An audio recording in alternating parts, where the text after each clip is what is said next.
ಧರ್ಮ ಅಂದರೆ ಏನು? ಯಥೋ ಭಿದೆಯ ನಿಶ್ಚೇತ ಸಿದ್ಧಿ ಸ ಧರ್ಮ ಅಂತ. ಇದು ಭಾಳ ಚೆಂದಾಗಿ ಭಾರತೀಯ ದಾರ್ಶನಿಕರು, ಅದರಲ್ಲೂ ಜೈನ ದಾರ್ಶನಿಕರು ಎಷ್ಟು ಚೆಂದಾಗಿ ಡೆಫಿನೇಷನ್ ಕೊಟ್ಟಿದ್ದಾರೆ. ಇದು ಎಲ್ಲದನ್ನೂ ತಿಳ್ಕೊಬೇಕು, ತಿಳ್ಕೊಂಡು ಕೆಲವೊಬ್ರು ಮಾತಾಡಬೇಕು. ಇದನ್ನ ಹೇಳ್ತೀನಿ ನೋಡಿ. ಯಥೋ ಭಿದೆಯ ನಿಶ್ಚೇತ ಸಿದ್ಧಿ ಸ ಧರ್ಮ ಅಂತ. ಯಥೋ ಭಿದೆಯ ಆತ್ಮನಿಗೆ ಪ್ರಾಸ್ಪೆರಿಟಿಯನ್ನು ಯಾವುದು ಕೊಡ್ತಿದೆಯೋ ಅದು ನಿಶ್ಚೇತ ಸಿದ್ಧಿಗೆ ಕಾರಣವಾಗ್ತಿದೆಯೋ. ನಿಶ್ಚೇತ ಸಿದ್ಧಿ ಅಂತ ಅಂದರೆ ಏನು? ಅಪವರ್ಗ ಸುಖ ಅಂದರೆ ಮೋಕ್ಷ ಸುಖ.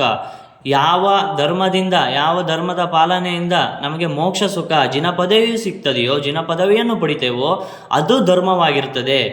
ಯಥೋಭಿದಯ ಅಂದರೆ ಇವಾಗಿನ ಸಂದರ್ಭದ ಆತ್ಮನಿಗೆ ಧನಕನಕಾದಿಗಳನ್ನು, ಆತ್ಮನಿಗೆ ನೆಮ್ಮದಿ ಸಂತೋಷಗಳನ್ನು ಕೊಟ್ಟು ಸಹ ಅಪವರ್ಗ ಸುಖಕ್ಕೆ ಕಾರಣವಾಗ್ತಿದೆಯೋ. ಸ್ವರ್ಗ ಸುಖವಲ್ಲದೆ ನಮ್ಮ ಡೆಸ್ಟಿನೇಷನ್ ಎಲ್ಲಿದೆ? ಸ್ವರ್ಗ ಸುಖ ಅಲ್ಲ. ಸ್ವರ್ಗ ಸುಖ ಯಾವುದು ಶಾಶ್ವತವಲ್ಲ. ಅಪವರ್ಗ ಸುಖ ಯಾವುದು? ಆತ್ಮನ ಮೋಕ್ಷ ಸುಖ. ಜಿನ ಪದವಿಯನ್ನು ಯಾವಾಗ ಪಡಿಬೇಕು ಅನ್ನೋದಕ್ಕೆ ಯಾವ ಧರ್ಮವನ್ನು ಪಾಲನೆ ಮಾಡ್ತೇವೋ ಅದು ಧರ್ಮ. ಧರ್ಮವು ಭಾಳವಾಗಿ ತುಂಬವಾಗಿ ಆತ್ಮನಿಗೆ ಪ್ರಾಸ್ಪೆರಿಟಿಯನ್ನು ಕೊಡ್ತದೆ. ಅದರ ಪರಿಪಾಲನೆಯಿಂದಾಗಿ ಅದು ಯಥೋಭಿದೆಯ ನಿಶ್ಚೇತ ಸಿದ್ಧಿಗೆ ಕಾರಣವಾಗ್ತದೆ. ಅದು ಧರ್ಮ. ಮತ್ತು ಪಿಂಡ ಶುದ್ಧಿ ಅನ್ನೋದ್ರ ಬಗ್ಗೆ ಕೆಲವೊಬ್ಬರು ಮಾತಾಡೋದು. ಪಿಂಡ ಶುದ್ಧಿ ಅನ್ನೋದು ಪೂರ್ವಜನ್ಮದ ಕರ್ಮದ ಫಲವಾಗಿರ್ತದೆ. ಅದು ಗರ್ಭದೊಳಗೆ ಅರ್ಧ ಮುಗ್ದು ಹೋಗಿರ್ತದೆ.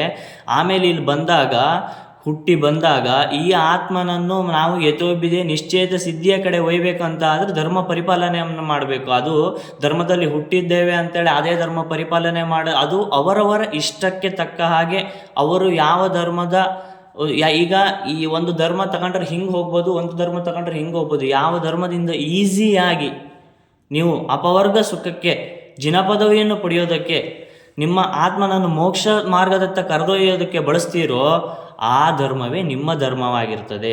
ಅದ್ರ ಬಗ್ಗೆ ಜೈನ ದಾರ್ಶನಿಕರು ಭಾಳ ಚೆಂದಾಗಿ ಹೇಳಿದ್ದಾರೆ. ಇದನ್ನ ಕೆಲವೊಬ್ರು ಗೊತ್ತಿಲ್ಲದವ್ರು ತಿಳ್ಕೊಬೇಕು. ಸುಮ್ಮನೆ ಏನೇನೋ ಮಾತಾಡ್ತಾರೆ.